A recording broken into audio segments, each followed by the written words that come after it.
Nous avons vu la semaine passée un reportage d'Al Jazeera disant que le gouvernement du Sénégal a déployé le GARSI pour réprimer les manifestants. Mais dans la nomenclature organisationnelle de l'État sénégalais, le GARSI dépend uniquement de la présidence. Le maintien de l'ordre dépend de la gendarmerie ou de la police. La seule voiture du GARSI qui a été utilisée pour convoyer une personne de Koungheul à Dakar.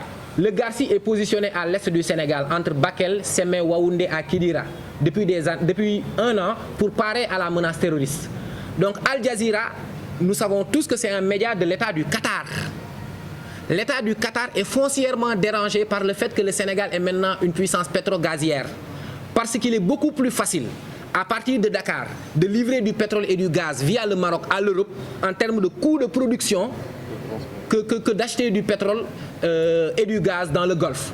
Et pour preuve, vous avez déjà vu, toutes les chancelleries occidentales ont déjà débarqué à Dakar au courant de l'année passée. C'est ce qui justifie ce bashing médiatique-là. J'ai un autre exemple à vous donner. Mayeni Jones, une journaliste sierra-léonaise de la BBC, avait fait un reportage sur Petrotim parce que BP avait des problèmes profonds avec l'État sénégalais sur les contrats qui les liaient. Parce que BP voulait faire supporter à l'État les surplus de coûts qu'avait engendré la crise du Covid et le détour qu'il devait faire du Cap Gardafoui au détriment du canal de Suez. Le président de la République a refusé de faire supporter ça à l'État du Sénégal. Les États fonctionnent comme ça, ils n'ont que des intérêts.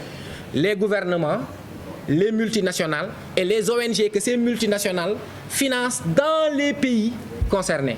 C'est un triptyque. Et il faut être assez averti politiquement pour pouvoir avoir cette lecture-là.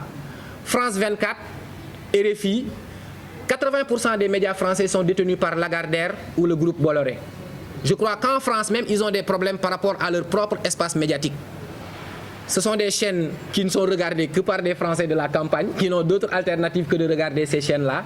Et voilà, les gens qui sont derrière ces entreprises-là ont des intérêts. Si je vous dis que Bolloré n'est maintenant presque plus dans la logistique, mais dans la télécommunication, c'est pour gérer des intérêts financiers et politiques. Donc tout cela justifie le bashing médiatique dont le Sénégal fait l'objet. Et il est très important d'attirer l'attention des concitoyens sur ces caractères géopolitiques pour avoir une meilleure compréhension du fonctionnement du monde. C'est-à-dire, je ne mets pas directement en corrélation l'agression à une activité politique. Mais Mme Maïmouna Ndour Faye a toujours eu une posture en tant que journaliste. Elle a toujours subi des menaces. Je crois qu'un journaliste très réputé de la place l'avait averti par rapport à ces menaces.